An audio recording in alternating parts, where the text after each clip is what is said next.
A gente falou muito da possível vitória do Trump, que não só se concretizou, como veio um tsunami vermelho, né, ali nos Estados Unidos. Exato. Eu acho que os Estados Unidos, eu acho que ainda é uma ilha de prosperidade num mundo meio maluco. Você tem tudo que você quiser nos Estados Unidos. Abre os índices de bolsa no mundo inteiro, onde estão as empresas de inovação, onde você tem o melhor ambiente de negócio, onde você tem a economia mais dinâmica, onde você tem aquela coisa toda. Tem coisas que são políticas de Estado, né? Não é uma questão de governo. É o governo americano com o governo brasileiro. O melhor amigo do Trump é que vai ser o Milley, não vai ser o Lula. O Lula é de esquerda, o Lula é de direita. Antes de tudo, ele é um sindicalista. Você já viu alguma greve não terminar? Quando você começa a falar o Tarcísio tá com a mão na taça, não sou só eu que tô vendo isso, você que tá vendo isso. A cúpula do PT também tá vendo isso. E eles não vão entregar de mão beijada. Quando a gente vê que o governo está anunciando propostas e medidas, vou fazer o fiscal, o Haddad é quase meio sozinho ali, né? Eles não estão fazendo o que eles querem, eles estão fazendo porque o dólar quase bateu 6. Sempre quando a gente chegou na beira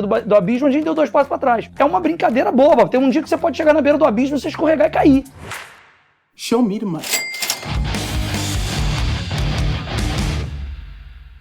Henrique Stetter. Opa, Bom ou não? tava dando uma bisoiada aqui no celular. Ah, sempre bom, né? Pra estar atualizado na ponta. Atualizadíssimo, né? Quanta coisa aconteceu ao longo dessa semana. Hoje tem pauta pra caramba. Nossa, e tudo Vai que ser a gente ótimo. falou por praticamente uma temporada inteira, que era a expectativa do resultado da eleição, se concretizou e hoje a gente vai poder finalmente entrar no detalhe desse resultado. Então, já que você antecipou, vamos falar sobre a eleição nos Estados Unidos e como é que isso fica pros mercados lá. E aqui também. Então, vamos falar de Brasil, vamos falar de China, porque tá no meio dessa relação, querendo ou não. Sim. Vamos falar de posições. Posições, vamos falar do Copom, que Copom. aconteceu ontem também, não se esqueça. Perfeito. Juros subindo, mais Já uma teve vez. comunicado. Já teve o comunicado, claro. Tem Fed também. Tem decisão de juros nos Estados Unidos. Tem que falar sobre. É, meu querido, um dia agitado. E digo mais, a gente falou muito da possível vitória do Trump, que não só se concretizou, como veio um tsunami vermelho, né, ali nos Estados Unidos. Exato. Nas 3 casas, nas 2 casas mais no executivo, e como que isso impacta, porque agora ele vai ter o poder da caneta para meio que decidir qualquer coisa. É, o Topete voltou com tudo, meu Com amigo. força. É, vamos lá. Bom, vamos começar com o presentinho pro nosso convidado? Sem dúvida. Ótimo. Então, vamos lá, o nosso momento Shop Together. Mais uma temporada conosco. Shop Together, que é um hub de marcas, tá? Uma seleção incrível, mais de 450 marcas para você selecionar ali, para se dar um presente, presentear alguém. Estamos em época de o quê? Black Friday. Black Friday. Black finalmente. Friday. Tem que falar assim. É Black Friday. Black Friday. Tamo aí, vai ter bastante promoção, né? Se você pedir no Shop Together aqui em São Paulo, de repente chega no mesmo dia. Eu pedi domingo, chegou segunda de manhã. Eu vi que você recheou o seu guarda-roupa, tem né? que dar uma moral, né? É, eu sei que isso daí é tudo esqueminha. Esqueminha? Esqueminha. Eu quero uma também. Você ali acha que é por de- fora? Ah, eu acho. Você acha que é por fora? Uhum. Não, imagina. Desconto Stock Pickers 15, é isso? É o nosso cupom. 15% de desconto pra você. Usou no site, chega rapidão na sua casa, mais de 400 marcas de... Eu não diria, assim, necessariamente luxo, não é apenas luxo, mas também Não, tem um blend. Tem um blend. Mas é só coisa boa. Se você tá querendo sair aí com a sua cremosa, É isso. ou seu cremoso Ou seu também, cremoso. não sei, Ah, você pode entrar lá no site e já encontrar a melhor seleção de marcas, além da linha básica isso. To Essential do Muito Shop bem. Together. Muito bem. Que a gente acabou de presentear aqui uma polo de algodão Pima. E já Peruana. vai desfilar de bicicleta elétrica Daquele lá jeito. no Leblon. Que não tem um gestor que não anda de bicicleta elétrica lá. E quem é o gestor que está aqui conosco? Ah, estamos falando de Eduardo Cotrim da JGP, que aliás é uma das maiores casas mais respeitadas do Brasil. Estamos aqui com a honra de tê-lo. E aí já para abrir, para vocês decorarem a voz dele aí no podcast, a gente vai no final pedir para ele contar isso. Tem uma história bem legal para contar de carreira, tá? No final a gente vai abordar isso e um pouco mais sobre a JGP também, que eu imagino que muita gente tenha dúvida. Mas eu já queria abrir falando da eleição, né? A gente teve uma expectativa de eleição bem acirrada, né? Pré-eleição, os polls ali que todo mundo fica acompanhando, toda hora tirando print, mandando em grupo ali, né? Estavam bem apertados, às vezes abria uma diferença maior pro Trump, às vezes voltava e convergia um pouco. As pesquisas em si até tinham muitas dando camala um dia antes. Bem acirrado, né? A grande verdade é que a maioria das pessoas diziam que era 50-50. Sim. O que não se E concretizou. não se concretizou, mas foi acirrado. É, Razoavelmente. Menos do que esperavam.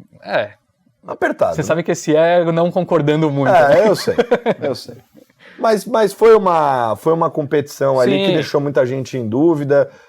Durante eu lembro que eu tava acompanhando, eu falei, putz, já tá muito tarde, vou dormir, né? Aí teve uma hora que ficou, sei lá, 230, 210, eu falei, ferrou, vou precisar ficar acordado aqui pra ver. E pouco, 2 da manhã. Exato. E não saía disso. Mas foi muito acirrado, desfecho feito, topete, o Laranjão está de volta, né? Com tudo. Com tudo. Venceu em voto popular, que era bem inesperado, ou seja, não só teve mais delegados, como a maioria da população votou nele. Sim. Levou o Senado, Sim. retomou o poder do Senado, e muito provavelmente vai ter o poder também da Câmara. Sim, perfeito. Que é o que a gente estava falando de poder meio que fazer qualquer coisa. Ou seja, foi acirrado, mas na hora de decidir foi lavada. Foi lavado. É isso. Abriu a porteira, virou goleada. Demorou para fazer 1-0, mas aí terminou 5. Aí, agora que veio, terminou 5, é isso aí. É. Perfeito. Bom, dito isso, Cotrim, fica a dúvida agora de como é que vai ser o desfecho dele no governo, né? E a gente estava falando antes ali no café, e você falou um ponto interessante, eu gostei do jeito que você quebrou, acho que nossa audiência vai gostar também. Tem 4 temas principais que o Trump vai olhar, e aí vocês já têm uma visão lá na JGP de como é que vai ser isso. Eu queria que você começasse por isso. Vamos lá. Eu acho que o tema mais pode afetar mais todo mundo, né? Afetar o Brasil, inclusive, é essa ameaça que ele vem fazendo de tarifas. Quer dizer, a gente não pode esquecer que o Trump, no primeiro mandato, começou a guerra comercial, né? A guerra comercial começou com ele, até o Trump entrar, todo o relacionamento que tinha de um mundo super globalizado, a China exportando para o mundo inteiro, ninguém via isso como um problema. Todo mundo achava, legal. Tinha uma expressão que era usada de I buy your goods, you buy my bonds. Né? Quer dizer, o americano ia lá, tinha um déficit comercial gigantesco com a China, não tinha problema, porque a China pegava aquele dinheiro, comprava os bonds americanos, e aquilo era sempre visto como uma relação, vamos dizer, salutar, onde todo mundo saía ganhando. Mas desde a crise de 2008, onde a desigualdade nos Estados Unidos ela começou a crescer, ela começou a ficar mais vidente, você passou a ter uma classe social nos Estados Unidos que passou a ser bastante afetada, que é conhecido como os blue collars, né? Quer dizer, aquela história que você vê, indústria automobilística nos Estados Unidos que se ferrou muito, tudo. Então, começou a ficar muito evidente pro cidadão americano médio de que o emprego dele estava sendo trocado e quem estava produzindo o que ele produzia antes era o chinês, e isso gerou uma revolta, e foi até essa revolta que trouxe o Trump, né, pro poder no primeiro mandato. Então, o Trump implementou na época, quer dizer, eu me lembro até que na campanha do Trump ele tinha um assessor dessa parte comercial, que era o Peter Navarro. O cara fez um documentário na época onde ele botava que todos os problemas, o culpado era a China. E assim, a primeira vez quando eu vi aquilo lá em 2015, eu falei assim, nossa, que exagero, esse cara tá exagerando. E assim, já passaram-se quase 10 anos e não tem muito mais essa dúvida de que, de repente, no jogo do comércio internacional, a China não joga... Ela não joga respeitando as regras, né? Eu acho que essa é uma percepção, e hoje nos Estados Unidos eu acho que essa percepção ela é até suprapartidária. Assim, não é só o Trump. Eu acho que se você for para o Congresso americano, tem que votar alguma coisa anti-China, eu acho que você vai ter uma maioria esmagadora para votar qualquer coisa nesse sentido. Então, durante a campanha, o Trump ele sempre vem dizendo que ele já tinha botado uma leva de tarifas na China lá em 2018, 2019, e ele vem prometendo botar até 60% de tarifa em todos os produtos que você importar da China, e eventualmente até colocar 10% de tarifa globalmente, para tudo que os Estados Unidos importar. Então, essas são, assim, as maiores ameaças. Eu acho que tudo que a gente tem lido é que, de repente, o 60% parece exagerado, ou botar uma tarifa para todo mundo parece um pouco demais, mas alguma coisa vem por aí. Então, alguma coisa vem. mas já é um mundo diferente, do mundo que a gente viveu lá atrás. Quer dizer, eu acho que lá em 2016 até a China foi pega de surpresa com essa agenda, esse tipo de coisa. E aí, hoje eu acho que não, a China já está mais preparada. Você viu, a China veio acelerando o investimento dela em toda a parte de tecnologia, tentar se tornar independente, depender menos de tecnologia americana. Você vê aí a Huawei, ela lança o telefone celular dela, sei lá, no dia seguinte que a Apple lança para poder... pô, ela não quer nem para ninguém para comprar a Apple, é para comprar o Huawei só lá na China. Então, assim, a China já está mais preparada, mas alguma coisa nesse mundo de tarifas parece que vem. A gente estava conversando até no escritório ontem, uma dúvida, até como você colocou, que você teve aí essa, que a gente chama da onda vermelha, né, que seriam os republicanos, além do Trump ganhar as eleições, ganhar no voto popular, você ter o Senado com maioria republicana e provavelmente ainda está no final da apuração, tem 90% de chance da Câmara também ter maioria republicana, isso de repente dá uma possibilidade do Trump pegar outros itens da agenda dele que talvez sejam menos polêmicos, mas que você precisa do Congresso para aprovar e de repente vai dar seguimento e não precisa ser tão enfático da coisa só de tarifa. Porque se ele tivesse ali o Senado e a Câmara divididos, de repente ele teria muita dificuldade de aprovar coisas no Congresso. E essa parte de tarifas a gente sabe que com algum tipo de canetada ele consegue fazer. Entendeu? Aumentar alguma coisa, alega segurança nacional, tem lá umas cláusulas que permitem que ele imponha a tarifa independente do Congresso. Então, isso é uma dúvida que a gente fica ali de como é que ele vai conduzir isso, e eu acho que hoje talvez o tema, vamos dizer, mais sensível que espirra para os países emergentes, né? Assim, uma reação inicial que as pessoas imaginam, que foi o que aconteceu lá em 2019, após uma implementação de uma tarifa mais alta, uma das possíveis reações da China seria desvalorizar a moeda dela. E aí, ao desvalorizar a moeda da China, você, por tabela, você acaba desvalorizando a moeda dos outros emergentes também, e aí dá uma bagunçada maior no ambiente. Então, acho que esse é o primeiro tema, assim, eu acho que mais sensível, que é essa parte de tarifas. A gente tem um outro assunto também que é relevante, que é a parte de tributação. Quer dizer, lá em 2017, final de 2017, entrou em vigor em 2018, uma série de cortes de impostos que aconteceram naquela época, mas parte desses cortes de impostos, era temporária e que vão vencer no final do ano que vem. Então o Trump vem já defendendo que ia buscar a extensão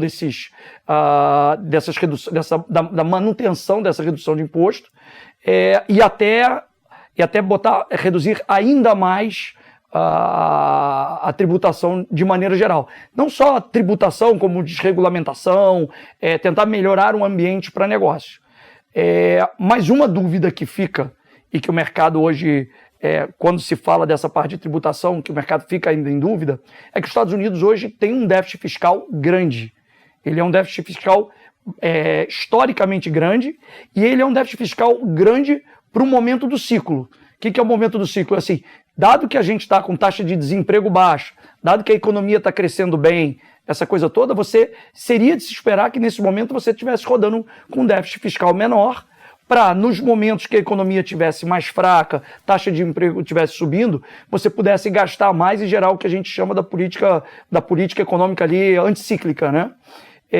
Então, nesse momento, você já tem um déficit fiscal. Então, assim, na hora que ele vem e promete que ele vai tributar menos as empresas, vai tributar menos os indivíduos, como que você direciona esse déficit? Quer dizer, isso, para esse pacote não ser visto como algo preocupante para a dinâmica da dívida pública lá, você tem que vir na parte de contenção de gastos, ter uma agenda de contenção de gastos, essa coisa toda, que não é acho que não é a agenda de nenhum político no mundo, né? Nenhum político, né? Uhum. Esquerda, direita, não importa. Nenhum político fala em cortar gastos hoje em dia. Então esse é o segundo tema.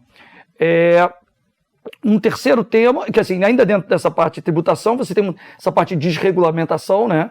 Eu acho que ontem, se a gente vê os setores que foram mais beneficiados, na hora que você realmente tirou a dúvida de como ia ser o resultado, sobre, por exemplo, o setor financeiro, você está na boca de tá num processo de implementação da Basileia 3, então, assim, tem ideias de você tornar, desregulamentar para o setor financeiro, o que pode eventualmente facilitar mais operações de fusões e aquisições.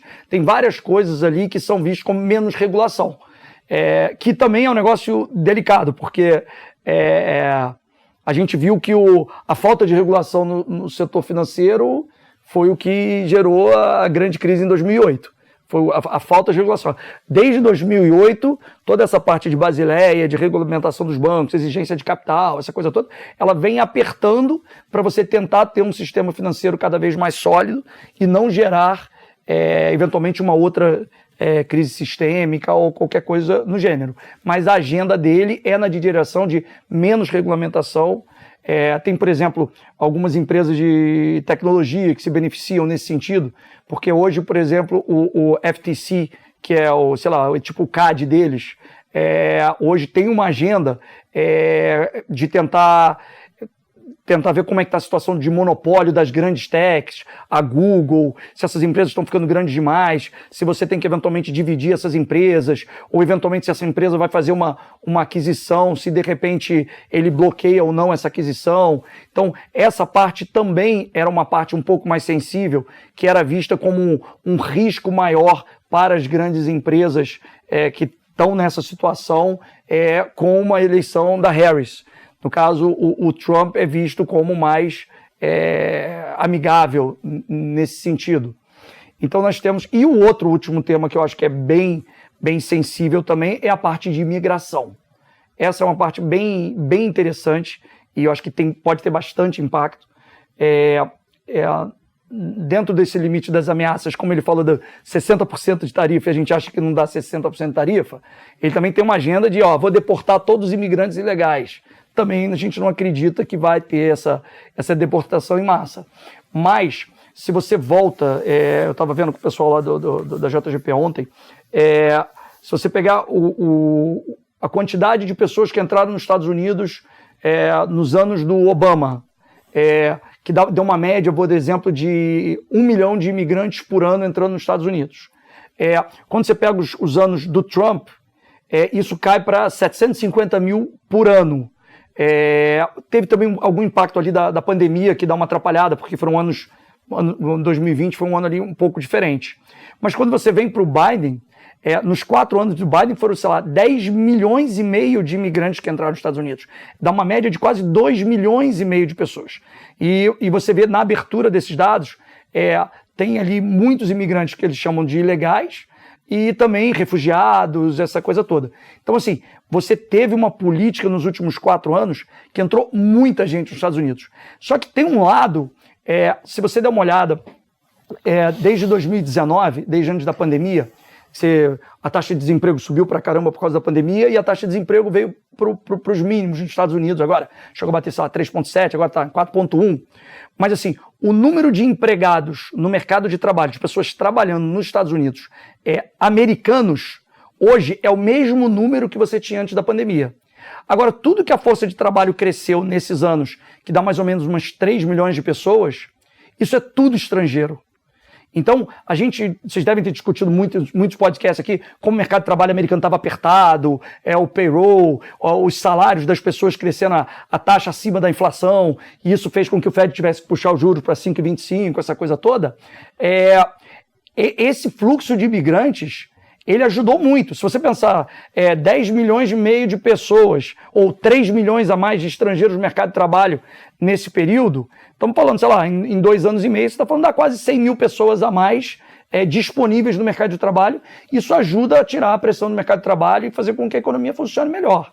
Então, se de repente a gente vai para um ambiente onde, no mínimo, eu acho assim, voltar para o que foi o governo Trump, de repente sair desse 10 milhões e meio de pessoas, até do meio do ano para cá, o Biden já fez alguma restrição à imigração e o ritmo na margem já vem caindo de imigração. Mas se você reduzir para esse ritmo de, sei lá, 750 mil pessoas por ano entrando nos Estados Unidos, qual o impacto que você vai ter no mercado de trabalho? Quer dizer, a gente fica vendo, tem um relatório que divulga, que é o JOLTS, né, que é o Job Openings, né, quantos empregos tem nos Estados Unidos disponíveis, aquela coisa toda.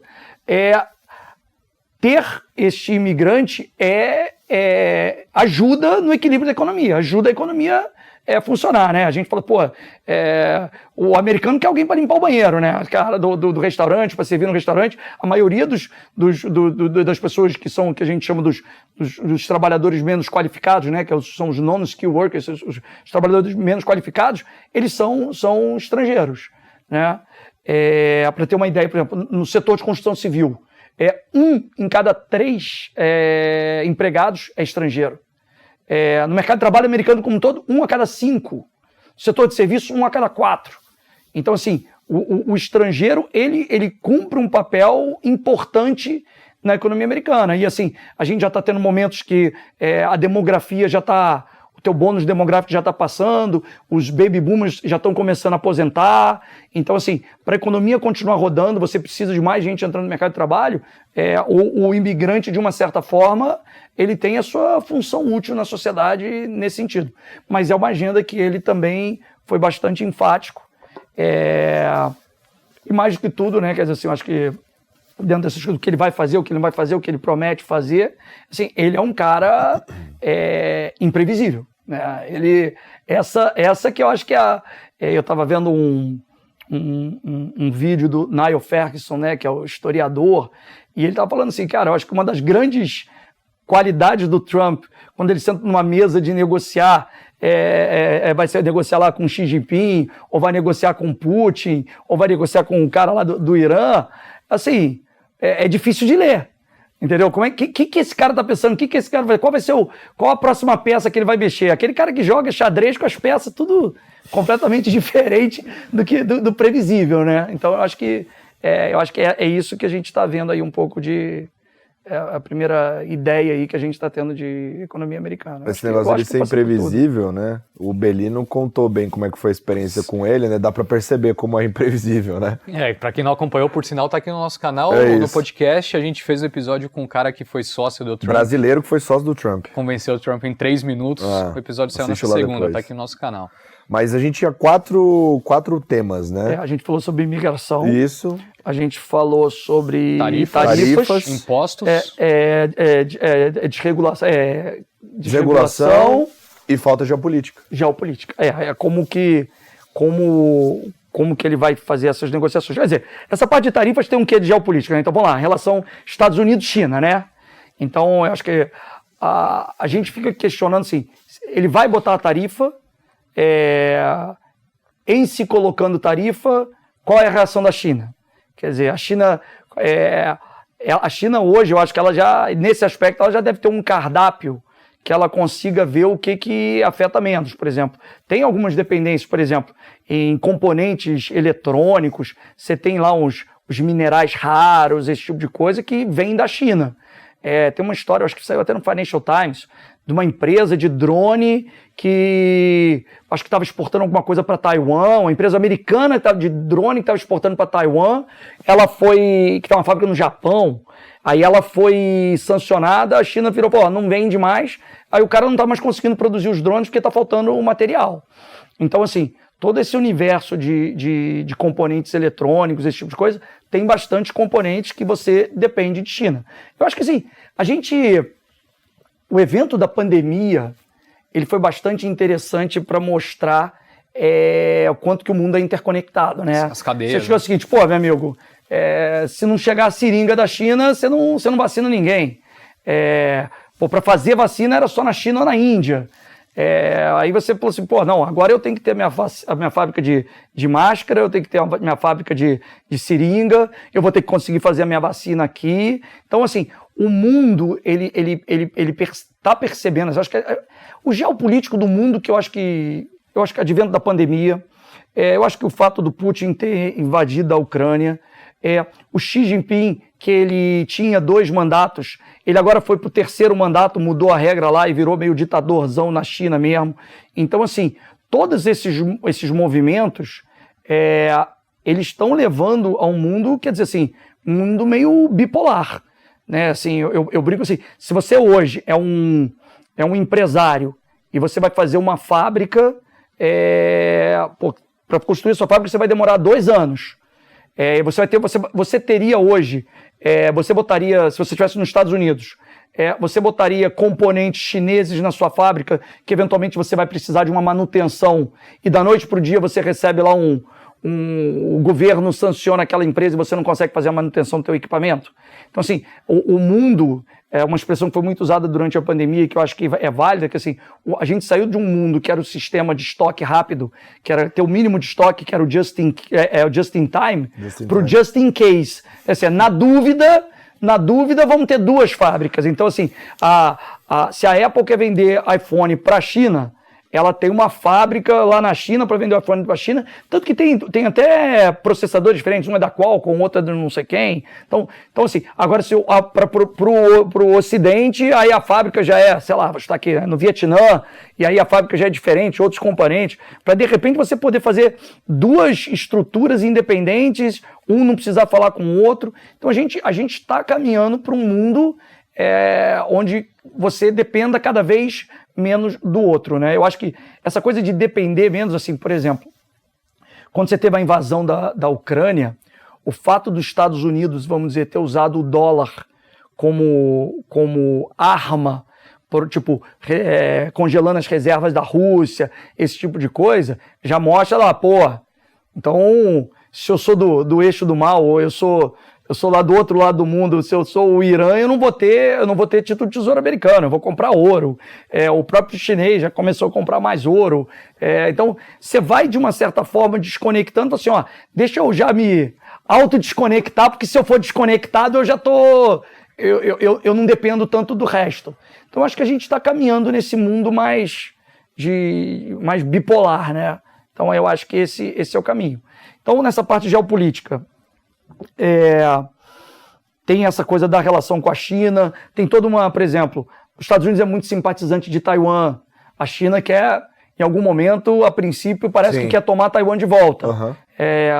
O nosso economista que volta e meia vai lá para a China, tudo, ele, com as conversas, ele voltou com uma percepção de que, assim, o Xi Jinping tem meio que como vontade de, quando ele sair do poder, entregar a China com Taiwan para dentro. Unificada. Entendeu? Então, assim, isso... E os Estados Unidos, por exemplo, a Pelosi foi fazer uma visita em Taiwan, gerou, vários ruídos ali na época. Então, assim, esse é um tema sensível. Só um complemento a isso, né, que enquanto ele estava falando do Just in Case, eu comecei a viajar aqui e percebi o quanto a gente aprende no Stock Pickers, eu e você, né? Eu tava lembrando do episódio com o Oliver Stunkel, que a gente perguntou sobre Taiwan para ele, né? Que é especialista em geopolítica. Um abraço pro Oliver, saudades de você, tá morando nos Estados Unidos agora, né? Mas ele falou sobre isso e ele disse que é, assim, uma missão, basicamente, do Xi unificar a China, né? Então, assim, ele precisa entregar a China unificada, que envolve englobar Taiwan, né? Então deve ser uma coisa que deve acontecer, segundo ele, a previsão era que pelo menos nos próximos 10 anos provavelmente ia ter uma invasão. E já fazem 2. Já passou 2, pra você que tá contando o tempo aí no calendário, já passaram 2. Vi num episódio do Niall Ferguson que tava contando, ele por acaso, eu não sei de onde ele tirou, ele falou da 2027. 2027. Bom, eu não sei se esse cara deve saber alguma coisa, deve ter uns contatos. Mas tem um outro tema que é interessante nessa história de geopolítica, que eu acho que você pode falar que é um desfecho curioso, que é a relação de Rússia e Ucrânia. Porque para quem lembra do primeiro mandato do Trump, vai lembrar dele apertando a mão do Putin. Aquela apertada que ele puxa o Putin. Né? Essa apertada é foda. Ele é uma demonstração de poder. Não, ele tava construindo, ele tinha uns empreendimentos imobiliários em Moscou antes da eleição. Uma relação boa.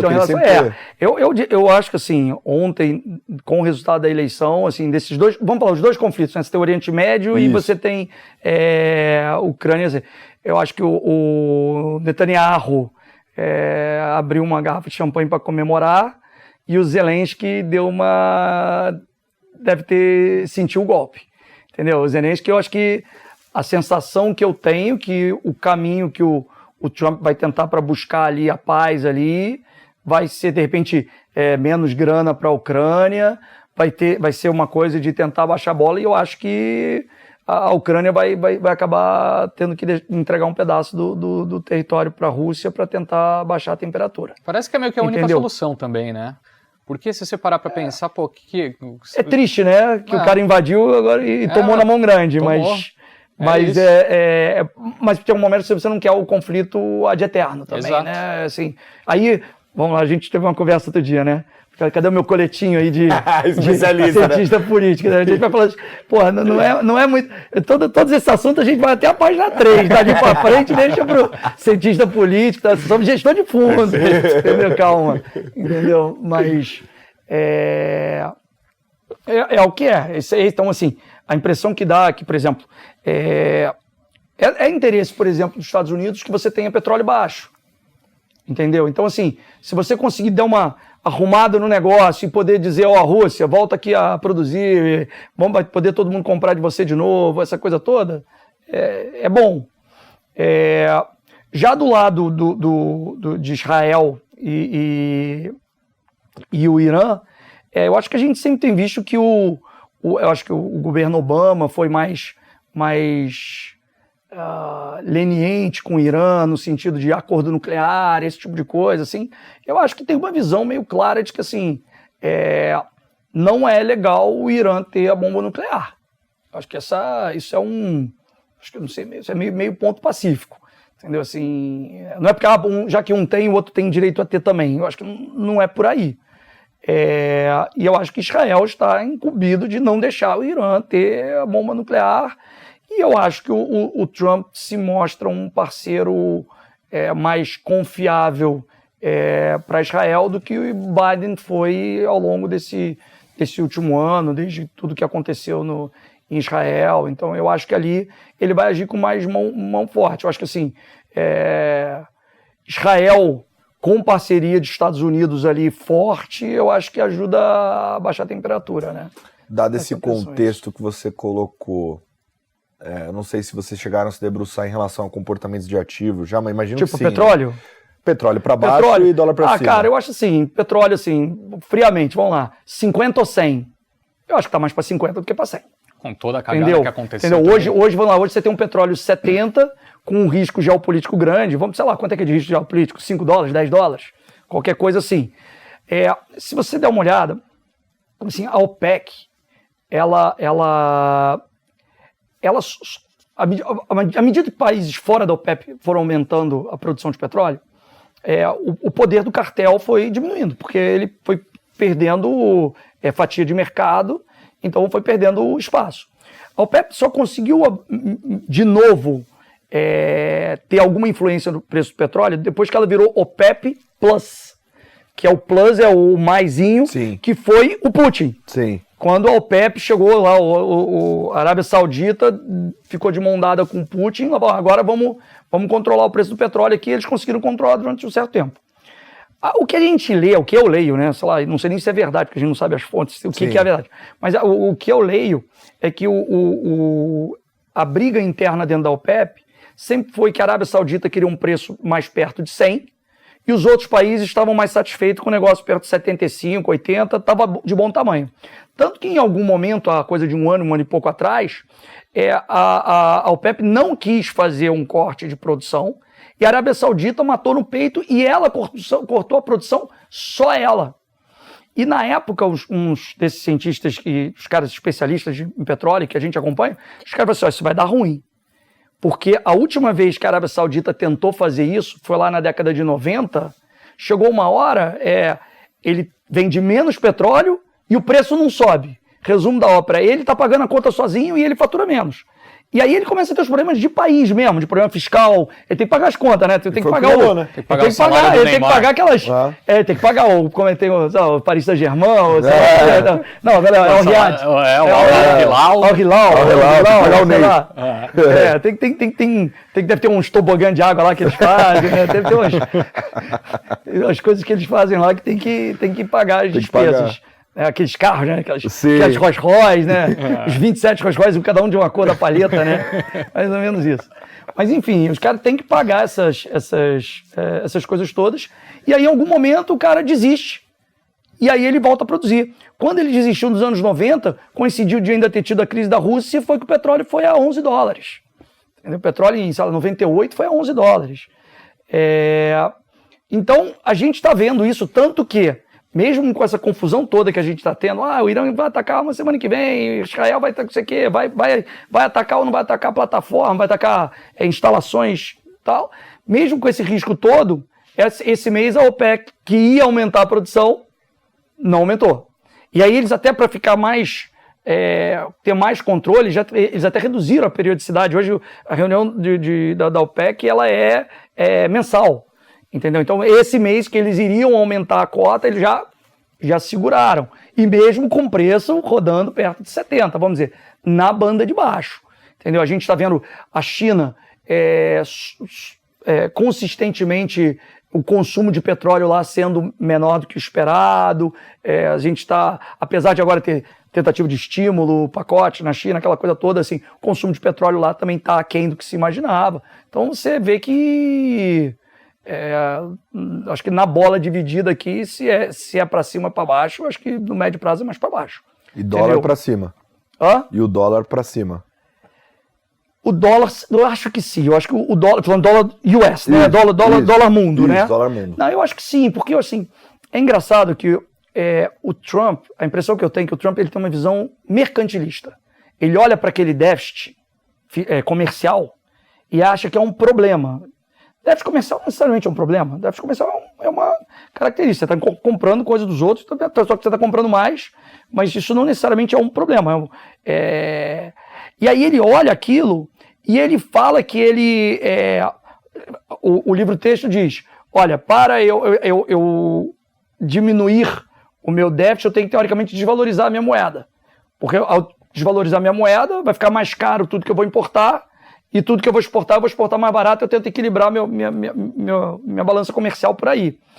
Só que, ao mesmo tempo, na hora que você fala em tarifar, você tem um outro que diz que vai desvalorizar, você gera ruído. Eu acho que todas as políticas nessa linha dos Estados Unidos tornam os Estados Unidos, de uma certa forma, melhor. Então, você, o cara vai desregulamentar, o cara vai baixar a alíquota de imposto, então, assim, o cara vai ser melhor para as empresas de tecnologia. Tudo isso é bom para os Estados Unidos. Eu acho que ainda, eu acho que os Estados Unidos, eu acho que ainda é uma ilha de prosperidade num mundo meio maluco, e que eu falar é one-stop shop, né? Você tem tudo que você quiser nos Estados Unidos. Você tem juros 4,5 hoje o 30 anos nos Estados Unidos é 4,60. Você tem juros nos Estados Unidos. Abre os índices de bolsa no mundo inteiro, onde estão as empresas de inovação. As empresas que têm de tecnologia com inovação estão nos Estados Unidos. Onde você tem o melhor ambiente de negócio, onde você tem a economia mais dinâmica, onde você tem aquela coisa toda. É lá. Então, eu acho que, apesar de você ter um grande problema, que questiona-se, que é estrutural, que é o déficit fiscal grande, a dívida americana está crescendo, a dívida americana hoje já está perto de 120% do PIB, vamos dizer, grandes números. Você tinha em 2008 60% da dívida PIB, quando começou a crise, e hoje ela está em 120%. Aí fala assim, os Estados Unidos têm um benefício de ser o país que imprime dinheiro no mundo. Até quando isso vai durar? Isso é um questionamento, é uma dúvida. Será que vai ter algum problema? Por exemplo, agora que o juro começou a subir um pouco nos Estados Unidos, nos últimos meses começaram a falar de quanto que você está gastando de despesa de juros, né? Aí tem umas métricas que, por exemplo, a despesa de juros começa a aumentar e as pessoas comparam quanto você gasta de juros com quanto você gasta com defesa. Uhum. Então, pela primeira vez, a despesa de juros nos Estados Unidos vai ser maior do que a despesa de defesa. E isso é um sinal de... As quedas dos impérios foram quando você teve despesa maior, sei lá. Mas assim, aí você poderia questionar, mas eu acho que de maneira geral, assim, é ruim os Estados Unidos ter uma dívida grande, a dívida crescer ela é ruim, ter déficit é ruim, mas o câmbio, até a palavra câmbio, né, em espanhol, é troca. Né? Então, assim, o legal do câmbio é o seguinte: se você está comprando dólar, você está vendendo outra coisa. Se você for vender dólar, você tem que comprar outra moeda. Então, qual é a alternativa? Você vai comprar o euro? Você vai comprar o ien? Você vai comprar moeda de algum país emergente? Então, assim, eu diria o seguinte: dentre as piores alternativas, eu acho que o dólar ainda é a melhor.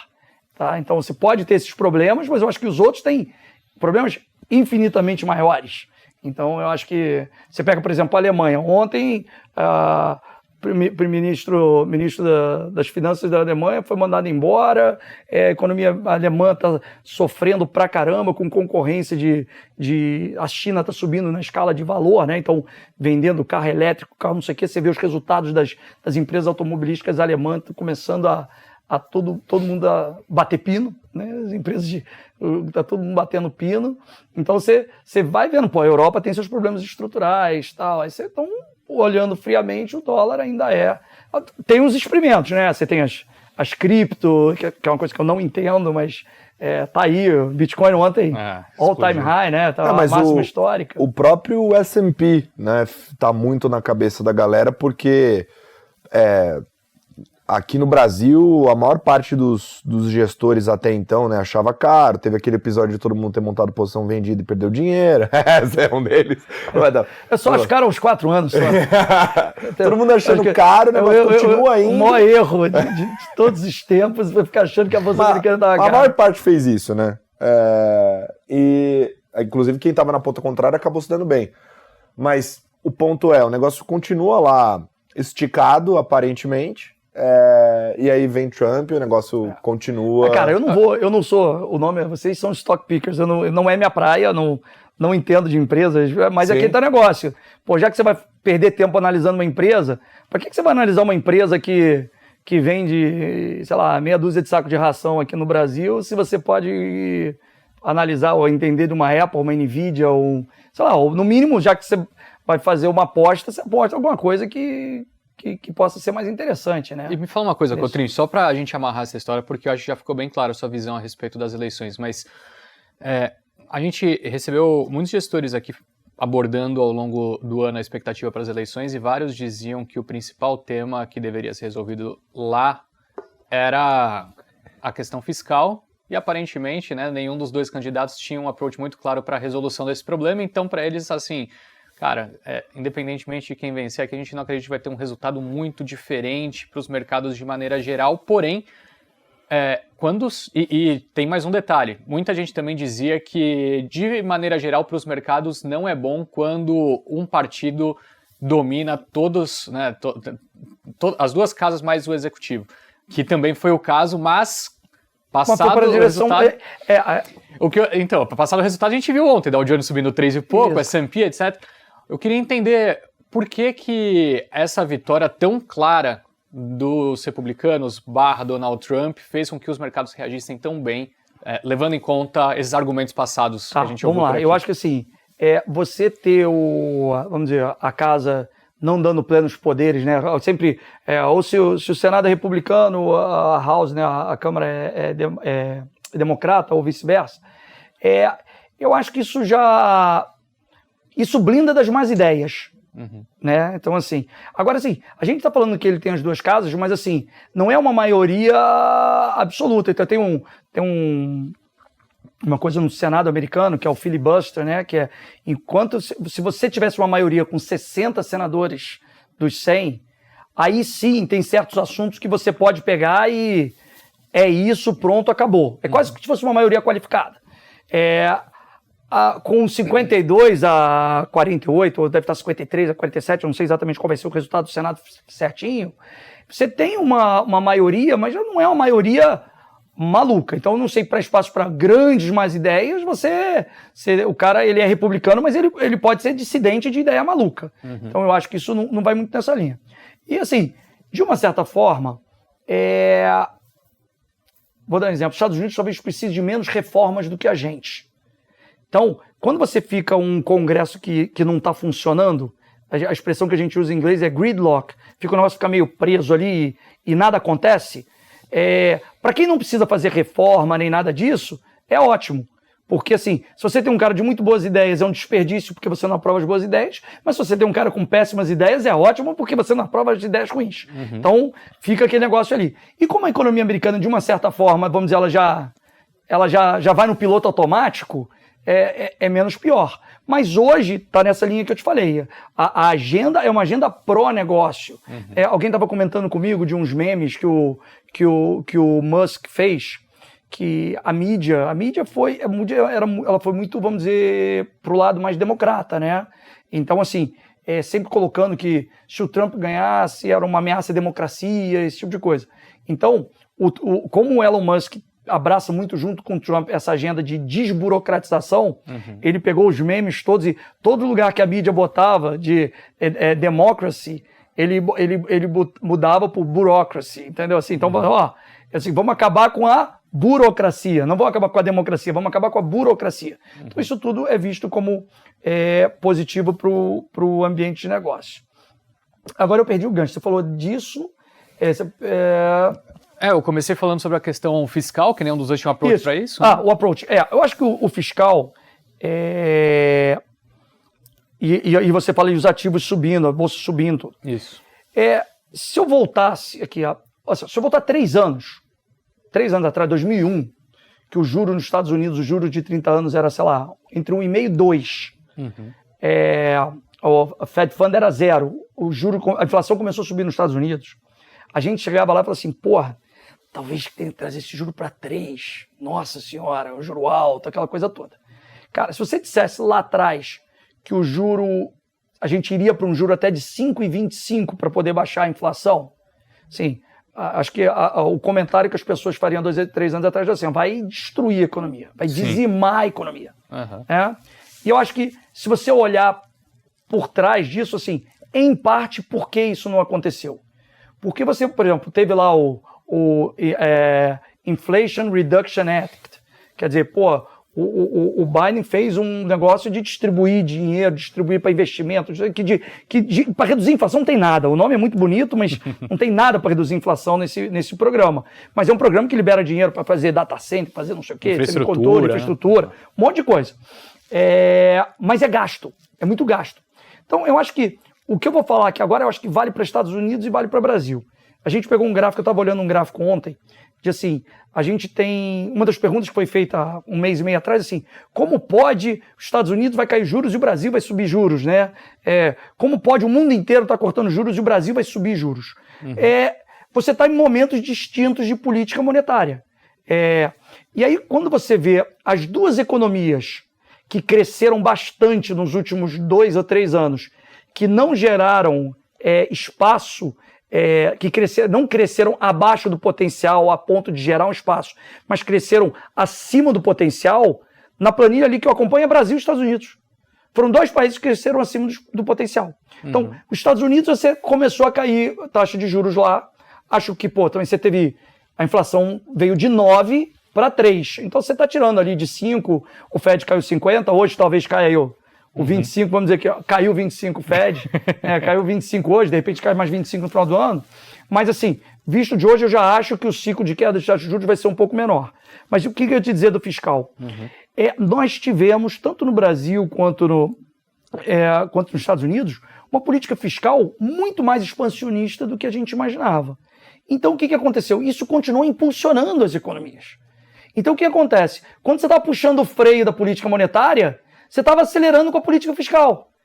Tá? Então, o ponto que você tem hoje é assim, o fiscal ele foi gastador e ele leva a um nível de juros de equilíbrio mais alto. Então você está assim, com a economia está crescendo bem e num novo equilíbrio. Em vez de você ter tira o pé do acelerador no fiscal e gera espaço para ter juro mais baixo, você encontra um equilíbrio todo um pouco mais alto. E eu acho que isso vale tanto para o Brasil quanto para os Estados Unidos. Então, assim, eu acho que, por exemplo, nos Estados Unidos, quando o Fed cortou os juros em 50 bases na última reunião, no dia seguinte, o mercado já precificava que a taxa de juros terminal seria mais ou menos 2,80. Eu estou achando que, de repente, a taxa de juros terminal vai ser mais perto do 4. Entendeu? Se bobear, a gente não vai ver nem o piscar 3 no Fed Fund, talvez nem veja, vai ficar perto de 4, a economia, a desinflação maior já aconteceu, agora de repente a inflação vai ficar batendo cabeça ali nos Estados Unidos entre 2,5 e 3, 2,5, 2,7, aí o Fed cai mais um pouquinho, vamos dizer, cai 0,25 hoje, cai mais 0,25, sei lá, em dezembro, aí depois do ano que vem, aí vai ficar dependente de o que vai vir de tarifa, como que o dólar vai se comportar, esse tipo de coisa. Perfeito. Quer puxar para o Brasil aí, Riquinho? Vamos aproveitar para fazer esse gancho. A gente falou sobre as relações geopolíticas com locais que estão passando por guerras extremas, mas aqui no Brasil a gente tem uma questão pontual também que é importante, e depois a gente começa a falar, de repente, até do Copom, mas, assim, é super evidente que em questões ideológicas haverá um distanciamento muito claro entre Brasil e Estados Unidos, né? Trump e Lula pensam completamente diferente o mundo, mas há uma dependência econômica nossa, natural, por ser a maior economia do planeta, os Estados Unidos, né? Então eu queria te perguntar o que você espera disso, Cotrim, porque a gente sabe também que o Lula tem um poder de fazer um jogo de cintura que é meio que único, né? Sabe que eu faço a brincadeira do Lula, que eu acho que é importante? Eu não digo que o Lula é de esquerda, o Lula é de direita, o Lula é um político, vamos dizer, um populista, um político, mas eu acho que, antes de tudo, ele é um sindicalista. E você já viu alguma greve não terminar? Não. Então o que acontece? Ele nunca se coloca numa posição, eu brinco, insaível. Ele sempre tem uma válvula de escape. Esse é o dom político dele. Entendeu? Isso é uma grande qualidade política dele. Quer dizer, ele passa ali 2 meses falando para os peões que o patrão que está explorando eles, aquela coisa toda, tem que ser o salário. Aí no dia que ele chega a uma negociação salarial, ele diz assim, olha como o patrão é gente boa, resolveu, vamos votar, vamos acabar a greve, vamos todo mundo voltar a trabalhar. Então assim, ele é um ser político por natureza. Ele tem um jogo de cintura que a Dilma não teve, por ela não ser um ser político. Então assim, foi uma pena que ele se posicionou claramente a favor da Câmara, recentemente. Sim. Mas eu acho que tem outras coisas que tem que ser levado em consideração. Se os Estados Unidos, vou dar um exemplo, eu estava lendo esse número hoje, antes da 2017, 40% da soja que a China importava vinha dos Estados Unidos.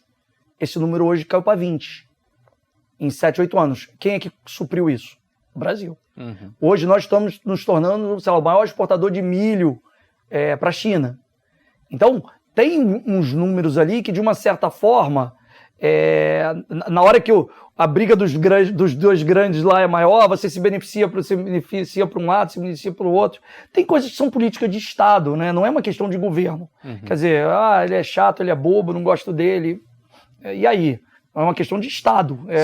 É o governo americano com o governo brasileiro. Fazemos negócios, somos parceiros comerciais, estamos no mesmo continente, somos ocidentais, estamos nas Américas, temos princípios de liberdade, democracia parecidos, entendeu? Então, acho que essas coisas dá para superar. Agora, vai ser melhor amigo? Não, o melhor amigo dele vai ser o Milei. O melhor amigo do Trump é que vai ser o Milei, não vai ser o Lula. Entendeu? Esse que é essa que é a coisa, né? Eu acho que é uma pena, mas é o que é.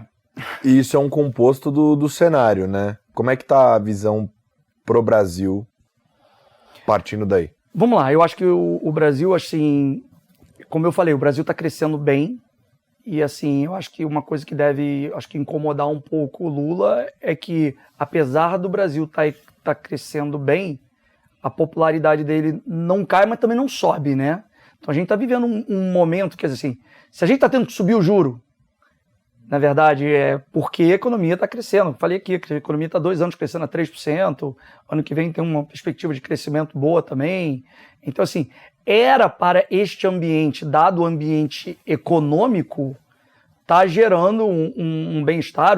Os programas de transferência que o PT está fazendo são programas, quer dizer, não que o PT, na verdade, quem subiu o Bolsa Família foi o Bolsonaro lá no apagar das luzes, mas quem está distribuindo o Bolsa Família é o governo atual, e o governo atual se beneficia disso.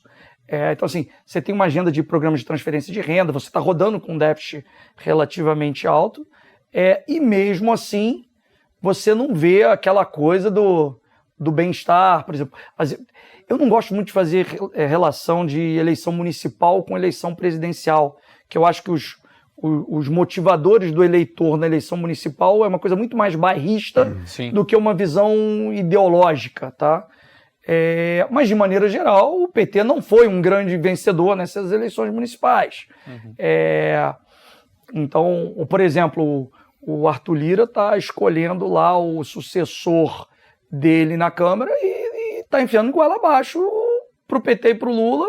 E como eles não querem criar uma briga, né? Se vocês voltarem no tempo, vocês vão ver que, por exemplo, o impeachment da Dilma começou quando ela resolveu botar um candidato presidente da Câmara para bater de frente com o Eduardo Cunha.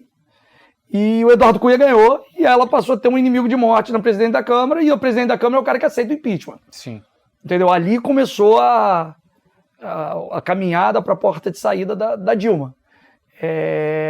Então o Lula, esse tipo de briga, ele não quer comprar. Eu falei, olha, é um político. Eu falei assim, cara, eu não vou botar um cara para perder, eu não quero ter o presidente da Câmara como inimigo, mas o candidato que está sendo colocado para ser o presidente da Câmara está sendo escolhido pelo Centrão, vamos botar assim. Então, ele vai aceitando. Mas eu tenho, a minha dúvida qual será, vamos lá, muitos cientistas políticos escreveram, olha, a eleição, o PT foi o grande perdedor, a centro-direita é a grande ganhadora, o Tarcísio vai ser a salvação. Tarcísio vai ser o cara que vai tá com a mão na taça. Aí, de repente, ainda o Lula ainda toma um tombo no banheiro, aí as pessoas falam, o Lula está mais velho, já ele está caindo no banheiro, será que vai ser igual o Biden, que tira ele na última hora? Será que o Lula vai concorrer mesmo? Mas, ao mesmo tempo, quando você começa a falar o Tarcísio está com a mão na taça, não sou só eu que estou vendo isso, você que está vendo isso. Vamos dizer, a cúpula do PT também está vendo isso. E eles não vão entregar de mão beijada. Então vai ter alguma função-reação. Aí vai ser para que lado? Vai ser pelo lado das propostas que o Haddad está falando, vamos fazer a política fiscal, vamos cumprir o arcabouço, vamos fazer as PECs, vamos fazer a coisa toda, e vamos tentar transformar esse crescimento econômico que a gente está tendo em bem-estar e mostrar que isso é bônus, nós que estamos causando isso, e nós que somos incumbentes, nós merecemos mais um mandato, ou eles vão apertar o botão do desespero e vamos aumentar a Bolsa Família, vamos transferir dinheiro, dane-se o fiscal, vamos de qualquer jeito e faz a coisa toda meio bagunçada. Entendeu? Eu não sei qual é a função-reação do PT nesse momento, entendeu? Pode ir para os dois lados. O primeiro lado é o mais óbvio para Faria Lima, mas eu acho que é o menos óbvio no universo político. Sim. Até porque são só 2 anos, né? Se você você vira a chave, começa a enxugar o gelo... Puta, você só tem 1 ano depois para acelerar de novo em momento de eleição. Isso teve um meme interessante, que aí, assim, eu acho que quando a gente vê que o governo está anunciando propostas e medidas, vou fazer o fiscal, só que você vê que, assim, o Haddad é quase meio sozinho ali, né? Tipo assim, eles não estão fazendo porque eles querem, eles estão fazendo porque o dólar quase bateu 6, entendeu? Então, assim, se o dólar não tivesse... Vamos dizer o seguinte, se semana passada, a brincadeira, o Haddad está vindo para a Europa, cancelou a viagem. Se o dólar na semana passada tivesse caído, ele tinha ido para a Europa e a gente não estava falando que ia ser anunciado o pacote hoje ou amanhã, entendeu? Isso é um fato. Sim. Né? Então, assim, esse senso de urgência deles é para acalmar os mercados ou é uma coisa legítima que eles acreditam? Aí teve um meme que circulou que era assim, a Faria Lima, não sei se vocês viram essa Faria Lima, de porta aberta, como se fosse um cavalo de Troia, que era o cavalo de Troia, é o pacote fiscal, e dentro, tipo, sei lá, um monte de, vamos dizer assim, gastos de 2026. Que assim, que eles vão ter o espírito político toca fogo no negócio em 2026 para a economia estar bombando. Dá uma apaziguada em 2025 e explode em 2026. Explode em 2026 para tentar gerar esse sentimento bom e tentar se reeleger. Só que tem que combinar com os russos, né? E do ponto de vista de mercado, assim, como você tem enxergado esses movimentos? Porque nos últimos dias, realmente, eu acho que a galera tem ficado cada vez mais preocupado. Ontem o Google deu aquela errada no dólar, né? A galera viu passando de 6. Todo mundo desesperou. Não, aquele que pegaram assim, alguém num grupo, acho que num grupo que... assim, pegaram uma casa de câmbio em Guarulhos, entendeu? Aí pegou um câmbio dólar de turismo. 6,15 lá, sei lá, alguma coisa assim, né? Dólar turismo. Mas é isso, a gente vê os títulos de renda fixa abrindo cada vez mais dólar. Eu vou tentar resumir uma coisa que, assim, é uma preocupação que eu tenho. Eu acho que as pessoas não entenderam em 2014, 2015 o que estava acontecendo com o Brasil quando a gente estava ali perdendo investment grade, que a gente teve que levar o juro para 14%, 15%. Começamos a falar em dominância fiscal. Se você lembrar, teve algum momento que a inflação estava, as expectativas de inflação desancorando, a inflação subindo, o PIB caindo loucamente, caindo, sei lá, quase 10% o PIB durante um período lá de 1 ano e meio, 2 anos, o PIB caindo quase 10%. E a expectativa de inflação indo embora, e o Banco Central parou o juro ali em 14,25, não podia subir mais. E ele percebeu que aquilo ali, subir o juro ali era contra-intuitivo. Nós tínhamos um problema político ali naquele momento. E aí veio o impeachment. Cara, eu digo o seguinte, a conjunção de astros que a gente teve naquele momento, que foi ter um vice-presidente que era um Temer, que é tão habilidoso politicamente quanto o Lula, que eu falei aqui, ou mais. O cara super habilidoso politicamente. O cara vai lá e pega o Ilan para o Banco Central, a Maria Silva para o BNDES, o Pedro Parente para resolver a Petrobras, que era a empresa mais endividada do mundo. Porra, o Mansueto lá para ser secretário do Tesouro e fechar a chave do cofre. Cara, aquele momento ali, aquela combinação, eu brinco assim, o Temer fez tudo tão certo que ele conseguiu sair com 3% de popularidade. Ele queimou tudo que ele podia para fazer as coisas certas que são impopulares, né? Naquele momento, cara, o gênio tinha saído da lâmpada e nós botamos o gênio na lâmpada de volta. Eu tenho medo da gente estar botando o gênio para fora da lâmpada de novo. O que eu chamo de gênio fora da lâmpada? É você ter uma combinação de uma dívida pública alta, você ter que pagar juros altos sobre essa dívida, e déficits primários, e você não tem perspectiva de estabilização da relação dívida-PIB. Eu quando entrei no mercado financeiro, tinha acabado de implementar o Plano Real. Cara, a cotação do real contra o peso argentino era praticamente 1:1. Hoje, a gente está reclamando que a gente talvez tenha 6, os caras estão com 1.230. A gente, nesses 30 anos de Plano Real, a gente teve o benefício de toda vez que a gente chegou perto da beira do abismo, a gente deu 2 passos para trás. Tem um economista da Goldman Sachs, né, o Alberto Ramos, ele fala, a diferença do brasileiro e o argentino é que toda vez que chegava na beira do abismo, o brasileiro dá 2 passos para trás. Quando chegava na beira do abismo, o argentino não resistia à tentação e pulava. Então essa é a diferença. Só que a coisa diverge.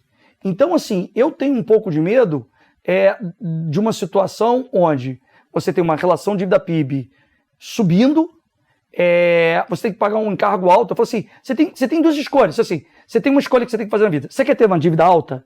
Você não pode pagar encargo alto sobre aquela dívida. Tá lá, é o Japão que tem 300% de dívida PIB e paga 0 de juro. Agora, se você quiser ter uma dívida, pagar a juro que a gente paga, a NTNB que paga hoje 7% de juro real, bota aí, a dívida imobiliária federal vai rodar aí a, sei lá, 6,5% de juro real ao ano. Para você pagar esse juro, você não pode ter 80% da dívida PIB.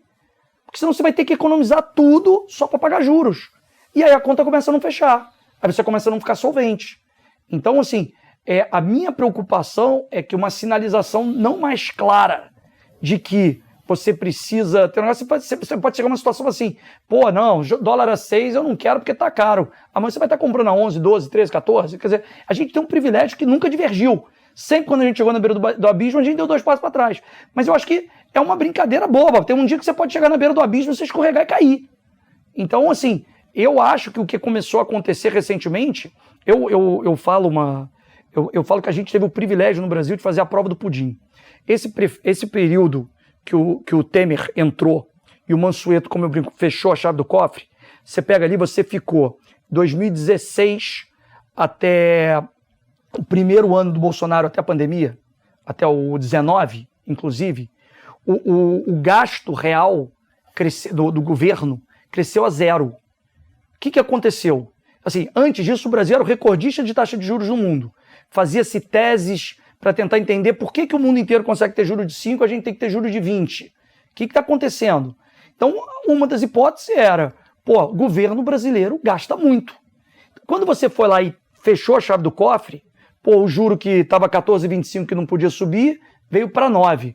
Cara, quando chegou em 9, a gente falou assim, cara, o próximo passo é esse juro subir. 9, caiu para 6, 6,5. Chegou a 6,5, questionava-se, tá pouco estimulativo. Aí foi para 4 e pouco. Não vou entrar no mérito do 4, depois do 4 para 2 na pandemia, mas o juro foi para 4.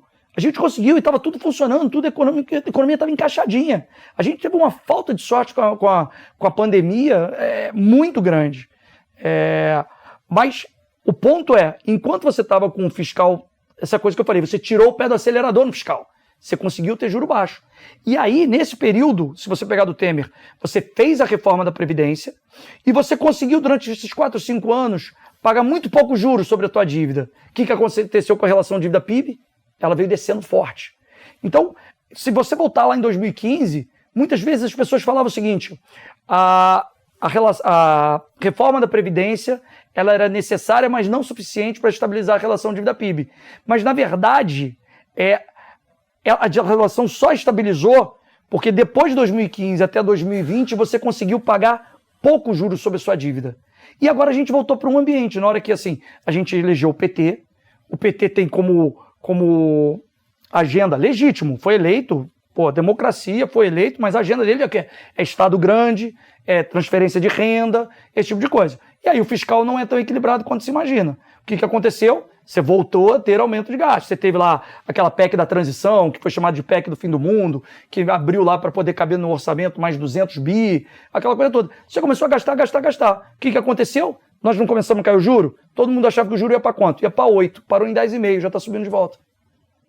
E aí o que acontece? NTNB, colui o NTNB a IPCA mais 7? Você acha, a Faria Lima. Meu amigo, IPCA mais 7 significa que o ativo está barato, rende muito. Quem quiser vai lá e compra. Ninguém quer comprar. Ou ninguém consegue comprar. Então, já comprou a 4, já comprou a 4,5, já comprou a 5, já comprou a 5,5. Agora que o preço ficou excelente, você já está entubado, porque você já comprou num preço bom, né? O maior cliente comprador, digamos assim, desse tipo de ativo são os fundos de pensão, né? Que quando bateu IPCA mais 5 e pouco, 6... Que é o atuarial deles. Já tomou ele tudo se entupiu de título e agora é na margem. Agora é na margem. Comprador é marginal hoje em dia, não tem ninguém comprando, né? Os gestores... E ainda tem, por exemplo, um grande financiador da dívida pública sempre foram os fundos multimercados. Sim. Os fundos multimercados nos últimos 3 anos tiveram 500 bilhões de dólares de resgate. E aí o governo... Que reduziu metade E o pior de tudo, o governo que precisa de uma solução fiscal, ele fica deixando as empresas emitirem um monte de isentas. Teve 2 emissões na semana passada de isentas, de debênture incentivada da Vale e outra da JBS, que juntas deram, sei lá, mais de 10 bi. Vale foi 5 bi só. Quase mais de 10 bi. É o equivalente a 2 semanas de leilão de NTNB. Assim, o governo, ele na hora que ele está incentivando demais essas incentivadas, ele está gerando uma fricção no sistema. Por quê? Primeiro que ele está um monte de gente sem pagar imposto. O cara não quer botar o rico fica falando de imposto mínimo, tributa, todo mundo, por que tem que ter rendimento isento?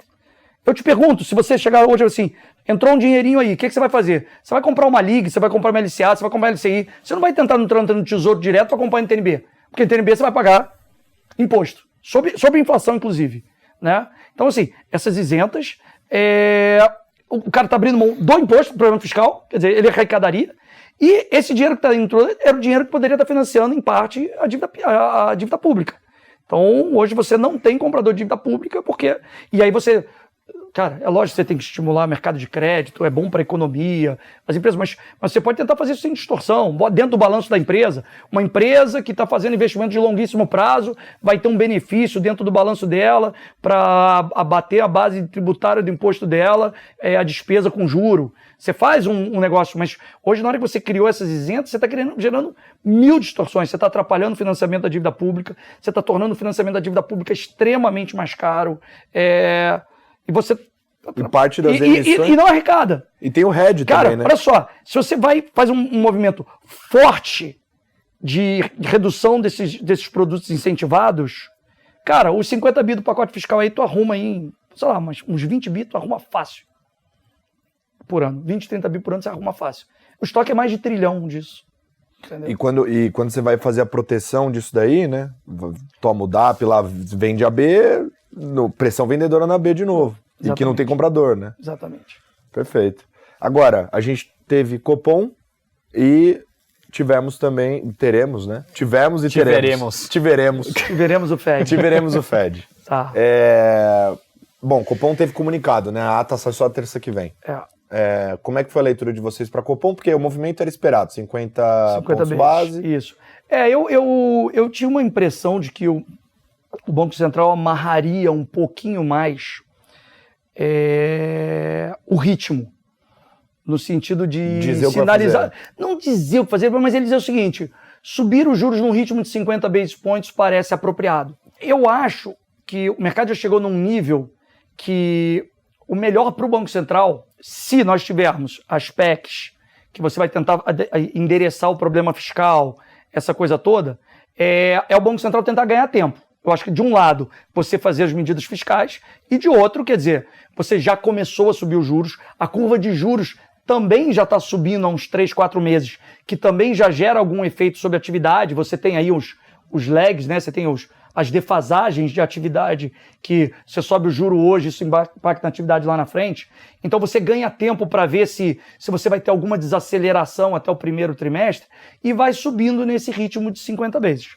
Como a curva já precifica tudo isso, eu tenho um receio de que, ao não ancorar um pouco mais esses 50 pontos, qualquer estresse que o mercado tenha, se há um número de inflação um pouco mais alto, o dólar resolveu começar a subir um pouco de novo, tudo, o mercado vai começar a fletar com 7,5, vai pedir a mudança do ritmo mais rápido para ele.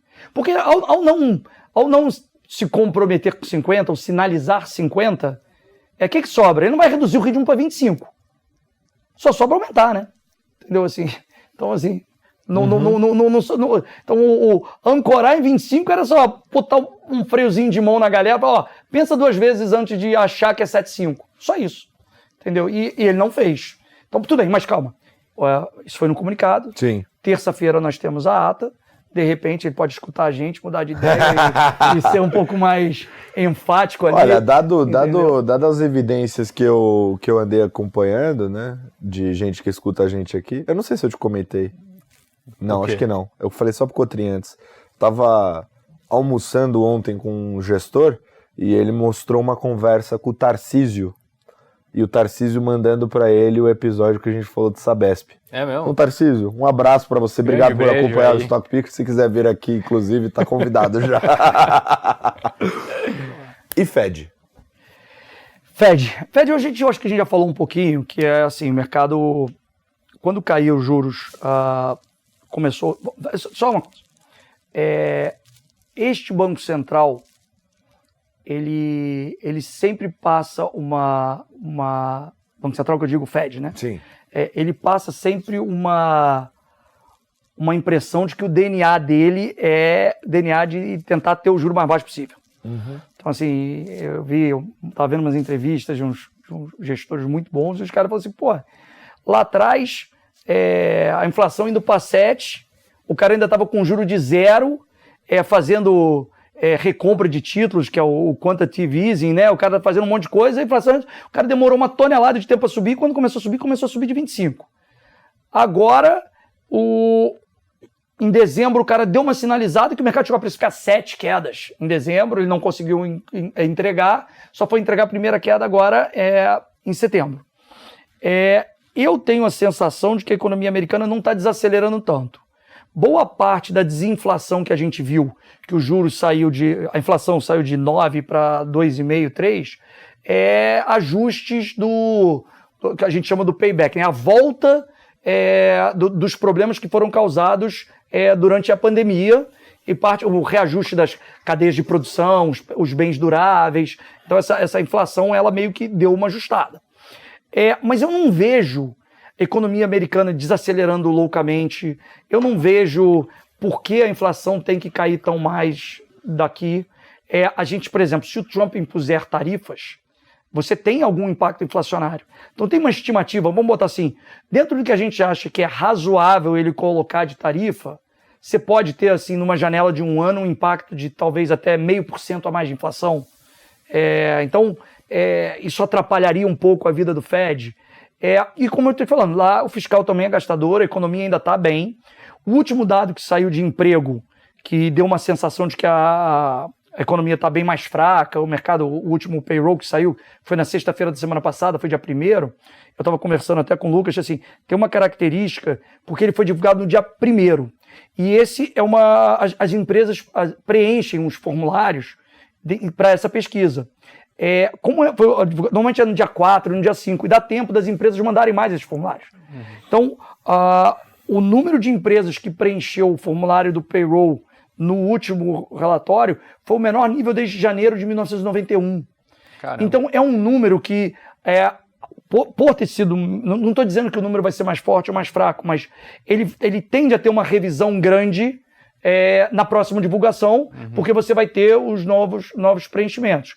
Além disso, você teve ruído de furacão, teve coisa específica, mas que já tem um número dado certo, que foi greve da Boeing, você teve uma série de coisas. Mas, então, assim, olhando para o pano de fundo, desde quando o cara começou a cair os juros, os dados de inflação estão vindo ok, a bolsa não para de subir, que querendo ou não gera um efeito de riqueza positiva, esse tipo de coisa. E o único dado fraco que saiu, teoricamente, foi esse dado de desemprego que foi realmente mais fraco. Então, eu acho que ele cai o 25 hoje, bem provável que ele caia 25 em dezembro também, e aí, quer dizer, eu tinha um juro de 5,25 rodando de 5,25 com uma inflação que chegou a quase 9, agora minha inflação está rodando 2,5, eu estou trazendo o juro aqui vamos estar aqui de 5,25 para 4,25, e aí depois, o futuro a Deus pertence, daí eu não consigo olhar tão mais longe. Mas eu acho, assim, a gente viveu, só para fazer um parênteses aqui, a gente viveu um período muito grande entre, 2008 e 2020, de juros muito baixos no mundo. A geração de vocês acha juro negativo uma coisa normal. A minha geração se assustou quando viu o juro negativo pela primeira vez na tela. Falei, o que é isso? E uma coisa que parecia ser passageira, ela durou muito tempo. Então, eu acho que a gente está vendo a economia americana funcionando com juros de 4, 5, funcionando normal, o que é uma coisa surpreendente para 4, 5 anos atrás, era exatamente assim que funcionava, por exemplo, nos anos 90. E está tudo certo, o juro é 4, o custo do dinheiro, o dinheiro tem um custo, enfim. Então, eu acho que essa mudança de regime, então, assim, a gente teve um regime que funcionou nos anos 90 até 2008, outro regime que funcionou de 2008 até a pandemia, tivemos aí esse susto desse exagero de inflação que foi confusão de pandemia, mas eu acho que o que a gente pode vivenciar nos próximos 2, 3, 4 anos, talvez seja mais parecido com o que a gente vivia lá atrás. Então, assim, os juros vai ser isso aí, vai ser juros de 4, você ter juro real de 2, 2,5 de inflação com mais 2,5 de outro. Hoje, tanto que o juro de longo prazo de 30 anos nos Estados Unidos hoje está a 4,60. Quer dizer, é o juro médio para os próximos 30 anos. Se quiser, aplica, tá aí. Tem juro de 4,60 por 30 anos aí para quem quiser. Entendeu? Então, eu acho que a gente vai viver esse regime. Então, dito isso, eu acho que o Fed cai um pouco. Só que eu acho que a grande ajuda que o mercado estava imaginando, por exemplo, quando o Fed vai cair o juro, a gente vai subir o juro, vai ter um diferencial de juros altíssimo para o real, vou comprar o real vai para 4,80 de novo.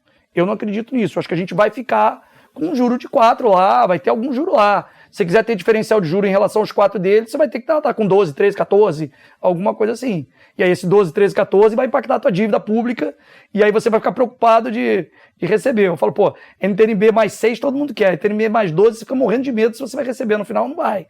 Entendeu? Então, se chega um certo ponto que se o yield fica bom demais, você começa a desconfiar do santo, né? Então fala, pô, não quero.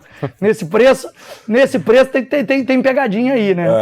Entendeu? Perfeito. Enfim. Perfeito. Bom, até para respeitar o regulamento aqui, Henrique, Sim.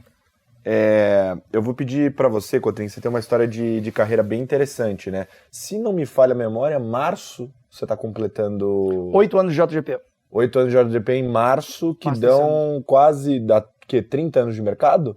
Eu faço 30 anos de mercado em julho do ano que vem. Julho do ano que vem, 30 anos de mercado. Então... Eu não sou tão velho assim, então eu não peguei a crise do efeito tequila. Perfeito. A crise do México Tequila eu não peguei, crisis. eu ainda estava na faculdade. Perfeito. Mas já viu bastante coisa, né? Eu queria que você fizesse um rapzinho, do começo da tua carreira até aqui, como foram as passagens, até você chegar em JGP. Tá, vamos lá. Eu entrei no mercado financeiro numa distribuidora no Rio, na época que administrava clube de investimento, não era nem fundo. Fui lá trabalhar com um namorado da minha irmã. Ele foi o cara que me levou para o mercado financeiro.